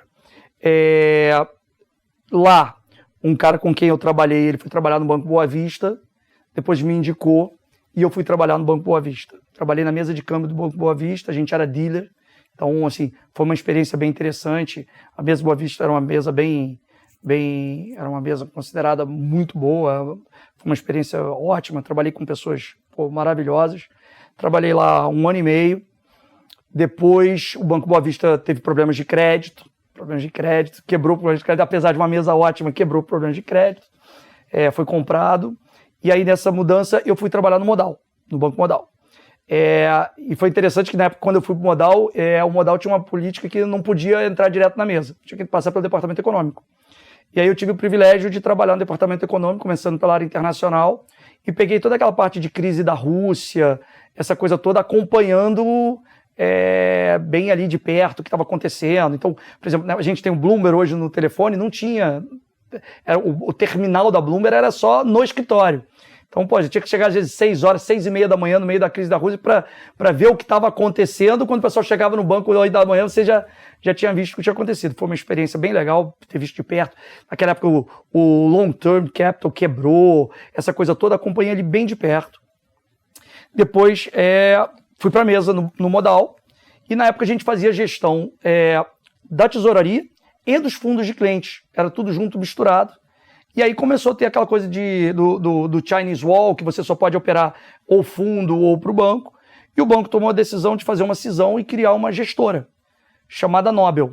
Então nós todos saímos da mesa do Banco Modal para montar essa gestora Nobel. Foi uma das primeiras gestoras independentes. Na época eram poucas, tinha gente, era o Verde, tinha, sei lá, a Gap, eram poucas gestoras independentes. E foi um aprendizado legal. Ali foi um time legal, era uma galera legal. Eu estava até conversando com o Lucas. Se pegar a galera da Nobel, assim, o Evandro, que é meu sócio na JGP, que trabalha comigo, que nós somos pares, nós operamos juntos na parte de renda fixa e moedas nos multimercados. A gente trabalhou junto desde essa época. O André Raduan, da Genoa, era de lá. O Renato Boto, da Absolute, trabalhou com a gente, o Bruno Marques aqui da XP também, a Solange Stru, que é a economista do BS também, o Thiago, que é o CEO do Absolute, era o cara da área comercial, entendeu? Só fera, né? Então foi um momento muito legal. Então eu fiquei na Nobel de mais ou menos de 2000 até 2004. 2004 eu meio dei uma estafada, resolvi fazer um sabático que durou 2 meses, porque aí o pessoal do Modal me chamou de volta. O pessoal do Modal, tínhamos saído todos da mesa para a gestora, então o Modal tinha ficado com pouca gente de mesa de operações, o Modal me chamou de volta, eu voltei para o Modal em 2004 e eu fui tesoureiro do Modal, responsável pela mesa de operações de 2005 até o final de 2010. foram 5 anos ali na tesouraria, e também tiveram outras pessoas de mercado que trabalharam comigo ali no Modal. O Portela, da Novos, trabalhou comigo, o Kazan, da Legacy, entre outras pessoas que trabalharam com a gente ali no Modal. Em 2010, eu fui convidado pela Arx, que era do Bank of New York, para tocar os fundos multimercado lá, porque eles estavam trocando gestor. Eu fiquei lá durante 1 ano e meio, foi um período difícil para a indústria de multimercado, não funcionou muito bem. Tomei um pé na bunda, vamos para a próxima. Aí, pessoas com quem eu tinha trabalhado, um amigo que eu tinha trabalhado, a gente tentou montar uma gestora chamada Kron, isso em 2012, de 2012 a 2015. Aí a gente tentou esse projeto durante uns 3 anos, pegamos uma janela ruim, a indústria não estava captando, o produto também acabou que não encaixou. Em 2015 eu desisti desse projeto da Kron, e aí, cara, eu brinco sobre eu, minha pequena poupança e meus boletos. Aí eu fui para casa e fiquei durante 2 anos, eu tinha um terminal de Bloomberg em casa, eu tinha um fundo exclusivo e fazia a gestão dos meus recursos na física, mas com esse privilégio de estar ali no Rio, no Leblon, ter construído ao longo da vida um network grande. Então, assim, eu mesmo estando ali, eu ia para o evento da FMI sozinho. Você está trabalhando onde? Não estou trabalhando em lugar nenhum, mas eu ia lá para encontrar com os amigos, encontrar as pessoas, tudo.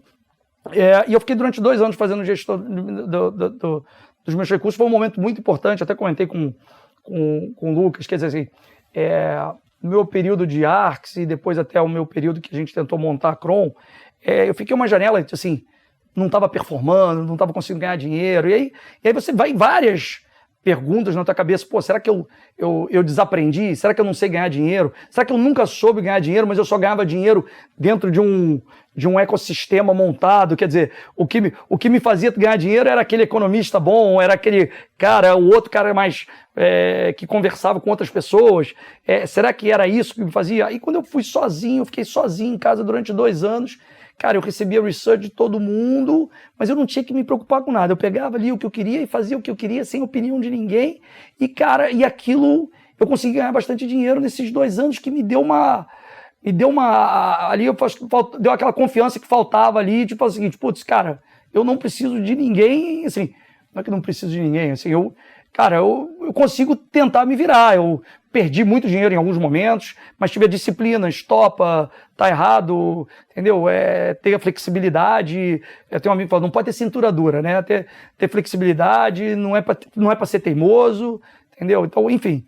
Aí fiquei ali 2 anos e vários meus amigos acompanhando tudo, inclusive a galera da JGP, que eram amigos meus. Os caras, pô, Coutinho, você tá trabalhando, você tá fazendo a mesma coisa, você tá o dia inteiro aí e tal, não sei o que, pô, vem trabalhar com a gente e ajudar a gente a tocar os fundos aqui. E aí eu fui para a JGP em 2017, estou lá feliz há 8 anos. E esse período que você ficou operando dinheiro próprio em casa, né? Foi quase 2 anos, não foi? Foram 2 anos. Foram 2 anos. É interessante isso, né? Porque as gestoras, né, como por exemplo a JGP, tem uma infraestrutura bizarra, né? São muitos economistas, né? Você tem outros gestores junto que de alguma forma tem que ter uma troca, te auxiliam, né? Pô, tem o trader ali bem ou mal também ajudando no dia a dia, pegando o pulso de mercado, fora as casas de análise, o acesso, etc. Embora você tivesse um networking muito robusto que te ajudou, você, querendo ou não tinha essa infraestrutura inteira e estava lá sozinho, né? Isso. Mas essa experiência, você acha que ela foi boa de alguma forma para você? Ela conseguiu te trazer uma outra perspectiva? Ela me deu uma confiança.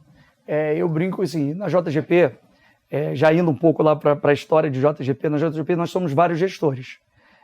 O nosso principal produto lá no multimercado é um produto multigestor, e assim, nós somos, sei lá, 5 gestores mais sêniores e que temos riscos parecidos. Assim, no multimercado, a minha alocação de risco ela é mais ou menos parecida com a do André Jakuski, a do Evandro, tem outro sócio, o Henrique Alhante, o Arlindo. Então a gente tem ali mais ou menos o mesmo tamanho.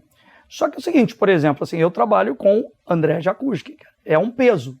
Quer dizer, você sentar, tá conversando ali, você fala assim, eu acho A, e o André fala, eu discordo, eu acho diferente. Você fala assim, eu acho que isso vai subir, ele olha para você e fala, eu acho que vai cair.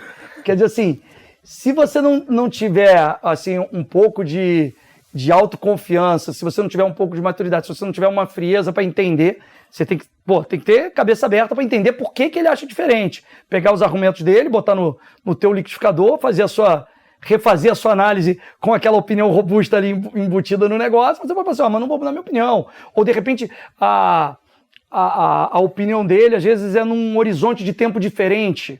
Então, às vezes, o cara tem um horizonte de investimento para um trade de 3 dias, 4 dias, você já está pensando no longo prazo, um mês, 2 meses, e você, de repente, não, posso até me ferrar nos próximos 2, 3 dias, mas eu não quero correr o risco de não pegar o trade se eu tiver certo no médio prazo. Então, são horizontes diferentes.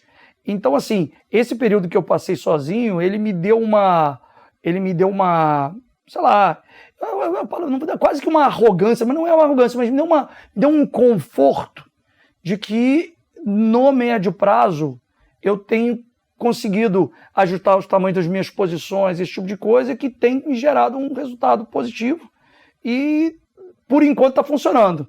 Enquanto os algoritmos, os computadores e o AI não me atrapalharem, eu acho que está... Quer dizer, já estão atrapalhando, mas está funcionando. Então, esse período foi importante. Eu acho que, assim, se eu chegasse ali, vamos dizer, de repente, 2 anos antes de eu operar a minha grana e ter ganhado dinheiro, eu de repente, se eu tivesse sentado na JGP, montando uma posição e o André, de repente, com uma posição contrária, eu não ia conseguir bancar o trade, eu ia ter mais dúvidas, isso podia atrapalhar. Aí você se embola todo e se atrapalha todo, entendeu? Poderia acontecer isso, entendeu? E essa relação ela é interessante, né? Porque, de fato, você tem vários gestores que não necessariamente precisam convergir com as suas ideias, né? E que têm estilos diferentes, tornam um produto muito complementar, né? Isso. Mas o problema é quando o outro gestor que está lá na tua equipe, dos 5, 6 ali que estão ali com você na sala, é o André. Nossa! Ele tá indo contra essa coisa. Isso. Mas a gente conversa, a gente tem abertura, a gente troca muito, é um privilégio, eu aprendo tanto com o André, não tem nem o que falar, né? Não só com o André, mas eu acho que lá a JGP tem 26 anos, é uma das casas casa mais... muito consolidada. Mais longe, uma das mais antigas, eu brinco, os nossos concorrentes ao longo do tempo foram mudando, né? E assim, eu brinco assim, eu que vou fazer 30 anos de mercado, nosso discurso de venda é assim, é a casa dos velhinhos desconfiados, entendeu? Então, assim, a gente já viu tanta loucura, já viu tanta coisa, eu estava falando com o Lucas assim, meu amigo, a minha prateleira, eu acho que eu devo ter um armário com 150 coletes especialistas, eu já fui especialista até de tsunami que impacta usina nuclear no Japão para ver se vai ter radiação em Tóquio ou não, até sobre isso eu já opinei, entendeu? Então, assim, isso... É isso que motiva também, é isso que dá graça pro trabalho, né? Eu acho que o Stumberg, eu vi ele falando uma vez, que assim, é o privilégio da nossa profissão, né? Você é pago para ficar vendo como o mundo funciona, como as coisas funcionam. Assim, para quem tem curiosidade, tem um terminal da Bloomberg. Eu me lembro que em 98, quando eu ganhei um terminal da Bloomberg, a Bloomberg, o banco de dados da Bloomberg, na época, só era menor que o banco de dados da NASA. Então, assim, você tem uma maquininha daquela assim, eu quero consultar a base de dados da FMI, quero ver o que... Cara, aquilo é uma ferramenta... A sua criatividade é o limite, né? Exatamente. Então, assim, tem tudo ali. Então, assim, para você, se você tiver curiosidade, a pessoa que é curiosa e quer entender como as coisas funcionam, é muito gratificante a profissão. Nossos amigos do Bloomberg que estiverem assistindo vão fazer um recorte disso e transformar numa propaganda. Vai virar, paga a gente. Um abraço pra galera da Bloomberg também.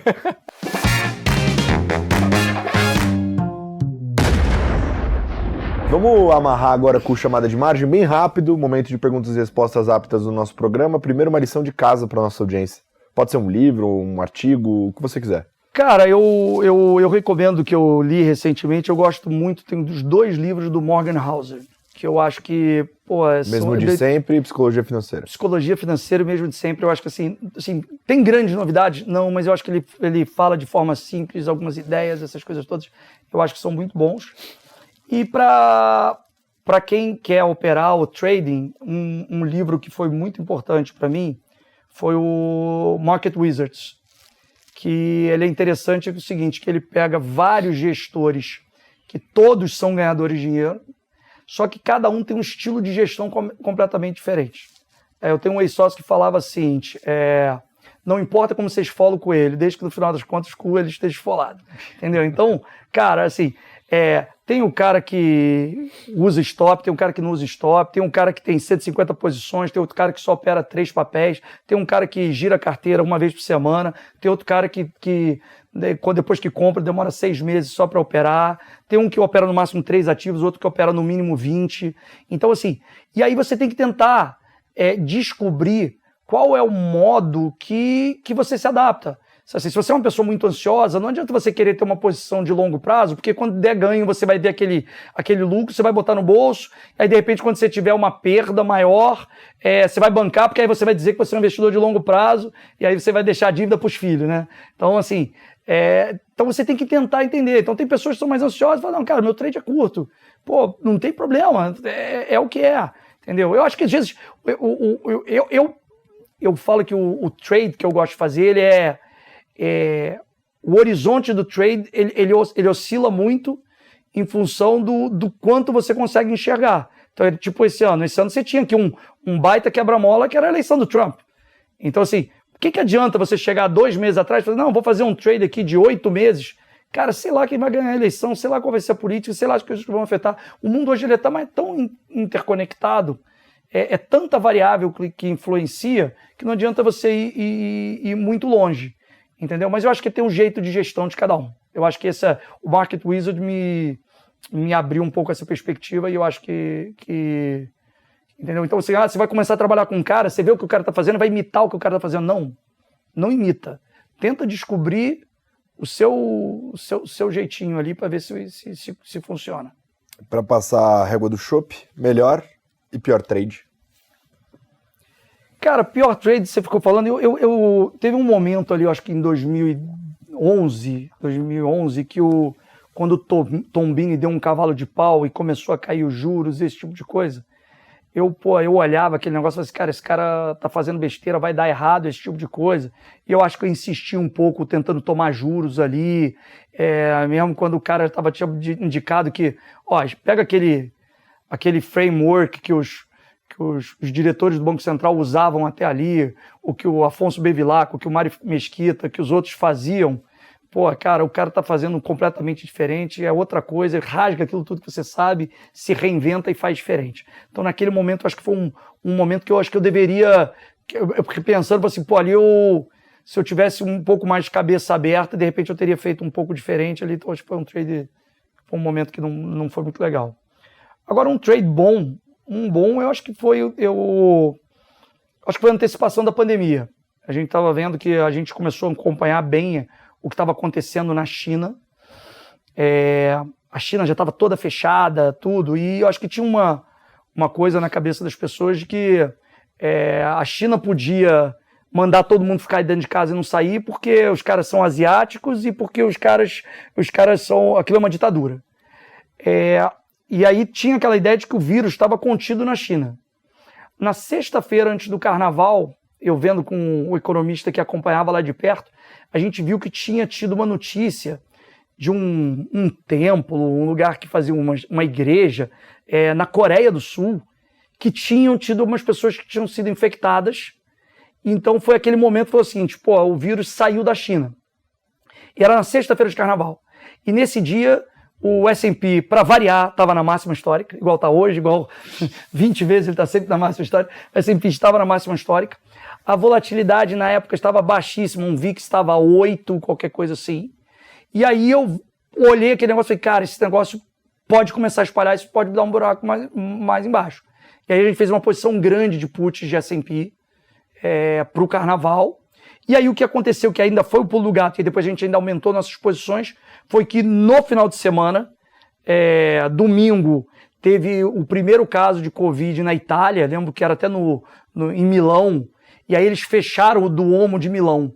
E aí eu acho que aí virou outra chave, que é o seguinte, caramba, o mundo inteiro pode fechar, o Ocidente pode fechar, eu acho que qualquer político aqui, ele tem uma estrutura de incentivo do político de sair fechando, ele não é dono do negócio, para ele, politicamente, vai ser pior se uma pessoa for visitar um museu e pegar Covid e morrer, do que se fechar todo o comércio e ninguém faturar, entendeu? Aí, pelo menos, fica claro, era muito mais fácil o cara ser conservador. Então, assim, naquele momento, assim, caiu a ficha o seguinte, caramba, o Ocidente também pode fechar, o mundo inteiro pode fechar, não é só na ditadura lá na China que fecha.